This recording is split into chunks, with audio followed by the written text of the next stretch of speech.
Ringer, huh? Oh! Canceled you out. Oh!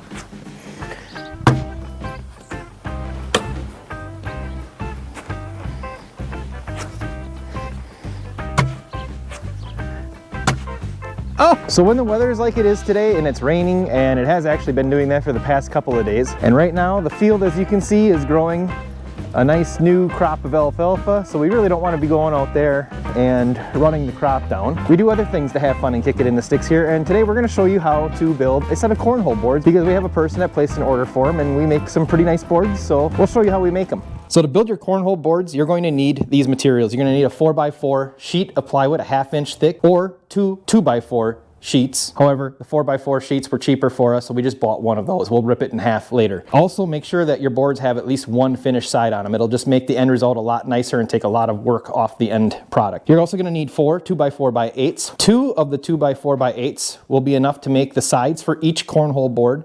1 2x4x8 will be enough to make the ends for each of the cornhole boards, and then you're going to need the last 2x4x8 to make the legs. The first thing we're going to start with is cutting 2 of our 2x4x8s in half.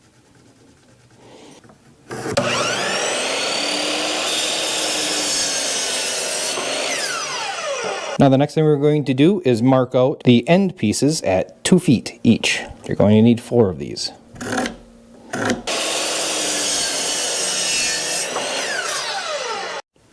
Alright, and then we're going to cut out 4 legs at 1 foot. So the next thing we're going to do is we're going to take all of our cut pieces for the framework of the boards and run them through a planer. We're going to take them down from 1.5 inches down to 1.25 inches and clean up both of the sides evenly, taking off small amounts until we get down to that 1.25 inch mark. We're also going to take the boards down from 3.5 inches wide to 3.25 inches wide.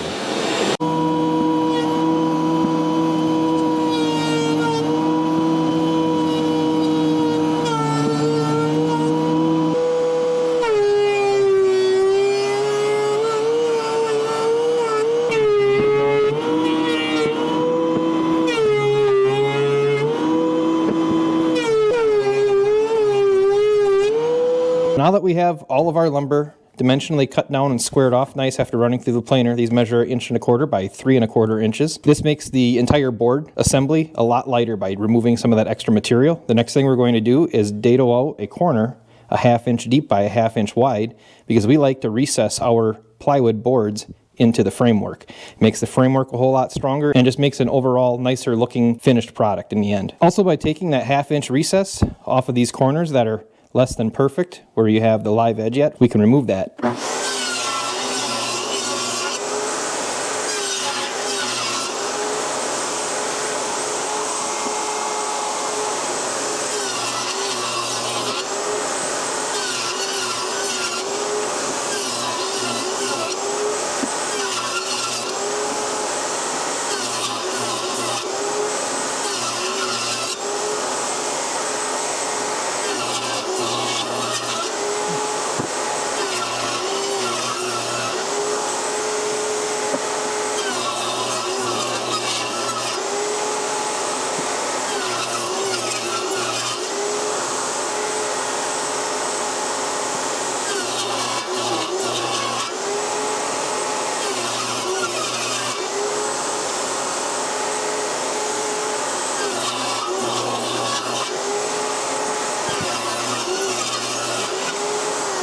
So the next thing we're going to do is cut the 45s so we can make a framework out of this.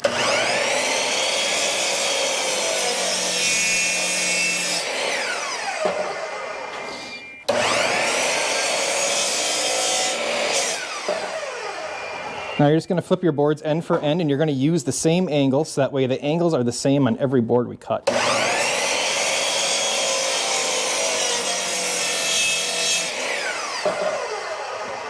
Our 45s have been sanded off and smoothed out. We're going to glue and nail all of these frames together.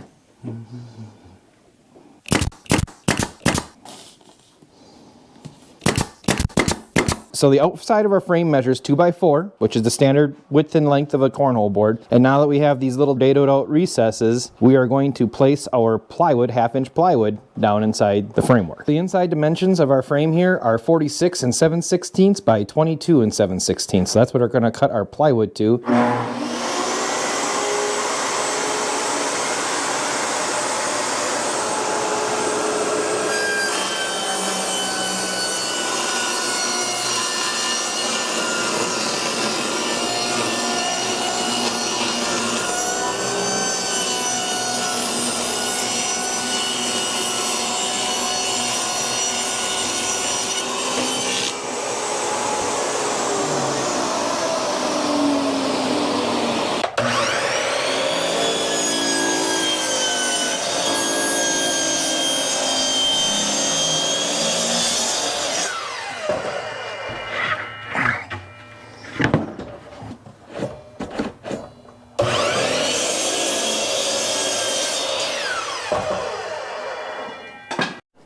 Now that our framework has been finish nailed and glued, we have a bead of glue down in our channel here, and we are ready to lay our first piece of plywood in.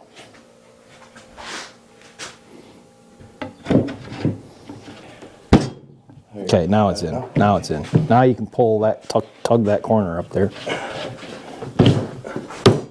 There she is. All right, perfect. I think that's good. Looks good enough for me. So we got the sides and ends all nailed down, and we can take the clamps all off.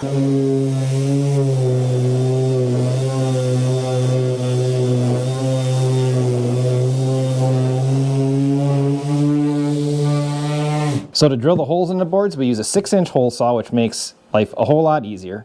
You measure down 9 inches from the back edge of the board to where the center of the hole needs to be, and you measure in 12 inches from either edge of the board or either side of the board, as the board is 24 inches wide. That'll put the hole in the center, left to right, and the correct distance down from the back of the board.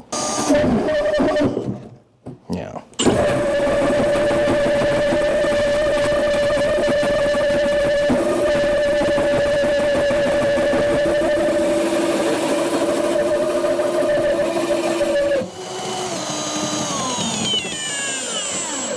If you don't hit that hole just perfectly square, it will grab, so just be ready for when the hole saw engages.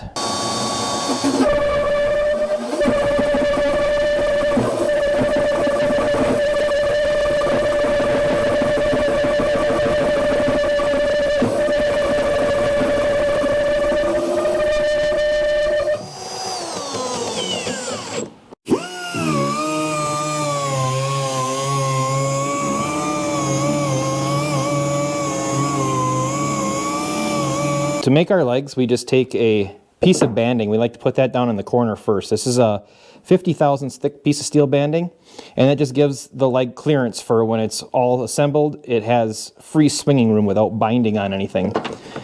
We'll set our board down inside there. These are already pre-cut now, but whatever board is sticking up, you just mark a pencil line across the back side. That's how much you chop off. You have to round off the corners on here, so just measure half the width of your board. You can take a compass and just take half the width of the board, come down from the end that same amount, and then swing your compass around. That'll get you your arc. Or find something that's the same size diameter as the width of your board, and then just mark off the top corners of your board. Then you just take your ends, you cut them off on a bandsaw, and then sand them off so they're nice and smooth looking like that.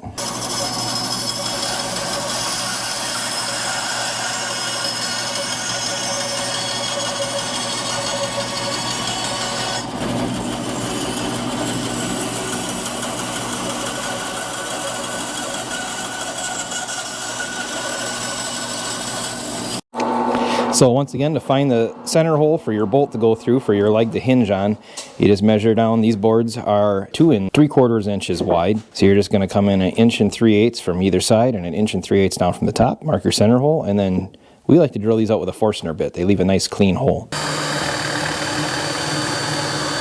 Right. There you go. So these boards are complete, and the angles have been cut on the legs. You just want to make sure that the back edge of your board here, the top of it, is 1 foot above the ground. The angles of the legs are supposed to be right around like 8 to 10 degrees. Ours are at about 17. That's all going to just depend on your board. You're going to have to kind of just test fit that and just play around with the angle a little bit until you get it so that your legs are sitting flat on your surface at the correct angle and that your back of your board is 12 inches above the ground. But these boards are complete, so now you're ready to paint, put decals on, lacquer, varnish, whatever you want to do to them. You can do them however you want. The decorating is up to you, but that is how you build a set of cornhole boards. So if you have any questions on anything that you saw in this video, how to build something or something was a little bit maybe fuzzy or not quite explained so well, just leave me some comments down below and I will get back to you with an answer. That does it for today. The rain let up a little bit so I can get back into the house without getting wet. And if you like what you saw here, go ahead, please give me a thumbs up and we'll see you in the next one. Come back and kick it into sticks with me. All right, let's see everybody.